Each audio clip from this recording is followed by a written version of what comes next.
Hi everybody, I'm Kara from Kara's Bakery, and today I'm going to show you how to make chocolate covered caramel hearts. And to do this, what I'm going to do is just start with a regular double boiler with some dark chocolate in here.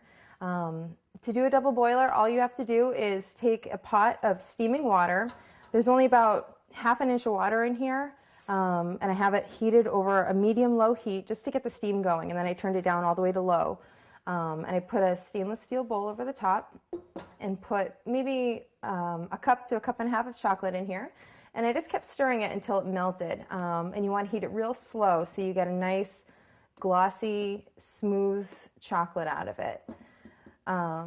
You want to be careful not to heat it too quickly because chocolate scorches really easily. And if you heat it fast and it burns on the bottom, it's going to seize, which means it's going to kind of clump together and get really gritty and gross, which is not good if you're going to be giving this as a gift to anybody. So once this is all melted up, all we're going to do is we're going to take a mold and we're going to use a paintbrush to paint the insides of the mold. So this one, I have a little heart-shaped mold. You want to make sure it's totally clean and dry before you start this, because not only will a high heat cause the chocolate to seize, but also water will cause chocolate to seize. So what I have here, I'm just going to give this one last quick stir. And I'm going to take my paintbrush and I'm just going to start putting a little bit in each one and spreading it up the sides. And you want to make sure you put a good amount in each one.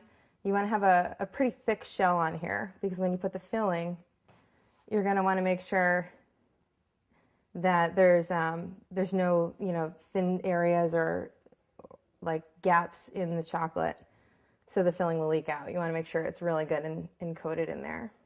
So here we go, just drop some in, paint it right up the sides.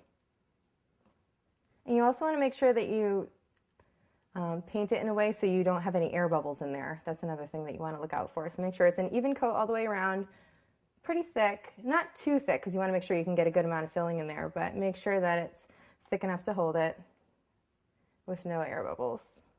And when we're all set with this, it's just going to take a couple minutes, and we're going to set the mold tray aside so it can harden. If you're a little bit pressed on time, what you can do is just pop it in the fridge for a little bit, and that'll speed up the time for you. It'll make it harden a little faster. And this is actually a great technique to know how to do, because you can get these molds at any craft store. Any major craft store will have them with all the baking ingredients and tools. And you can get them for any kind of holiday you want. So it really is a fun thing to do, and it's a way that you can make really cheap gifts, and they look really, really fancy, and they taste awesome. So this is what we've got here. One other trick, just to make sure that you've got the whole thing totally coated, is you just hold it up to the light, and you can look at it like this, and if you see any light shining through any of the molds, you know you're just going to have to repaint that area. But these actually look pretty good, so I've got them pretty well coated. I'm going to set them aside, and now we can start on our caramel sauce. Okay, so now we're going to make our caramel filling, and this, if you wanted to, you could make your own caramel from scratch by boiling some sugar and then heating it with a candy thermometer to the softball stage. Then you add ingredients like cream and butter, but today I'm just going to show you a super easy way that you can do this with just a few ingredients that you can find at any major supermarket year-round, and it tastes fabulous. So it's quicker, it tastes delicious, and it's very easy to do.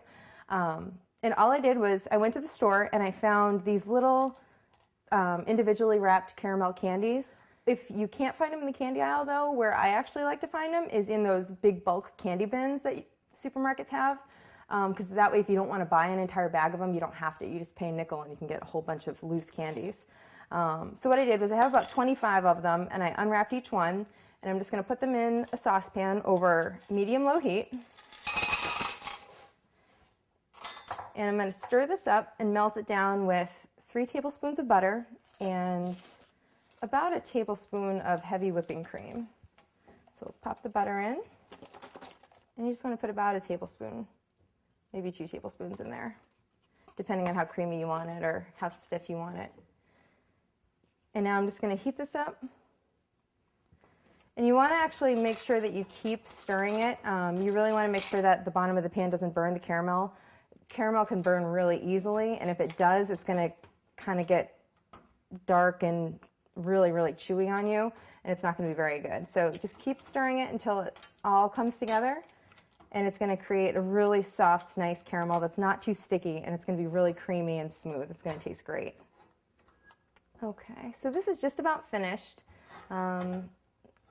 It only took a couple of minutes just to come together. I made sure I stood here and just keep stirring it up, and it's just about all melted.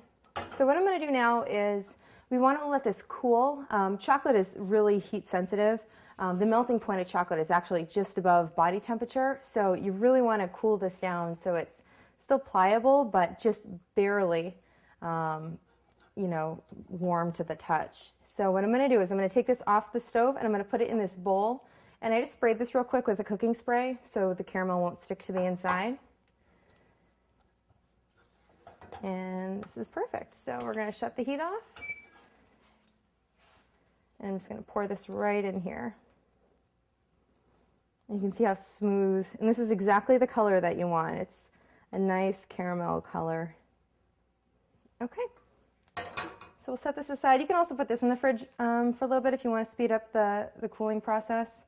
And then once it's all set, we're just going to scoop out little pieces of the caramel, and we're going to put them in the molds, finish the molds off, and we're all set. Okay, now that both the chocolate molds and the caramel are cool, we're just going to scoop out little pieces and stuff the molds. So we're just going to take a spoon, and you're going to want to do, well, I guess depending on how big your molds are, start with, just a couple teaspoonfuls. Just going to want to press some right in there. And you want to fill it, but you don't want it to go higher than the mold cavity, because afterwards we're going to go back with chocolate and we're going to want to be able to cover this up. So just stick a little piece in each one. And this is actually a great filling because it's not too sticky. If you use some fillings that are too sticky, it becomes a whole mess. And it's actually really great. Once you know how to do all these molds, you can fill them with anything. I filled them with a marshmallow cream before. You could put a chocolate truffle filling in there if you want to, or you could put some nuts in there. You could even make cherry cordials this way. It's a super easy way to do that. Okay, so now that these are all filled, we're just going to go back to the double boiler. And the chocolate is actually still pretty warm. So what we're going to do is we're just going to take a spoon. And if you need to, just pop it right back over some steam and melt it down a little bit. And all we're going to do is take a little spoon and put a little dollop on the top of each one, smooth it out. And then we're going to let this harden again one more time. And then we're going to be able to pop them out, and you're going to be all set. It's easy if you just hold it right up here. Take about a teaspoon of the chocolate and just drop a little bit right on the top there. And you can actually do a few at a time. And you're just going to want to smooth the top, just like that. You want to be careful when you do this that you get all the air bubbles out also. So make sure you really fill all of it in. And put a good thick layer on top of there. Okay. So we're just going to set this aside. You could put this right back in the fridge if you want to speed up the process a little bit. And it should just take a couple minutes and you'll be good to go. Okay, so now our molds are nice and hardened. And all we're going to do is we're just going to take our tray, turn it upside down, just like this. And you just want to twist the mold a little bit to pop each one out. And they'll just fall right out like that. Here we go. And if you want to now, some of them are going to have edges around them, so you can just take a little paring knife and just cut the edges a little bit with the knife to trim them up a little. You want to make sure it's a nice clean edge. Now once you're done trimming off the edges, you can see they're nice and everything's all sealed up. You've got a nice shiny hard chocolate shell, and these are perfect. You can either put them in one of those little cello candy bags that you can find at a craft store, or sometimes what I like to do is you can actually find in the same craft store where you can buy chocolate or the candy molds or a brush to paint the candy molds. A lot of times they have these little foil wrappers, and these are really cute because depending on what season or what holiday it is, you can buy Halloween ones or Christmas ones, Valentine's ones if you want, and you can wrap each one in a foil wrapper and put them in a little bag or a candy dish. And they look great, and then they taste great. They look like you paid, $1 million for them, and it took you probably 20 minutes to do it at home. So enjoy.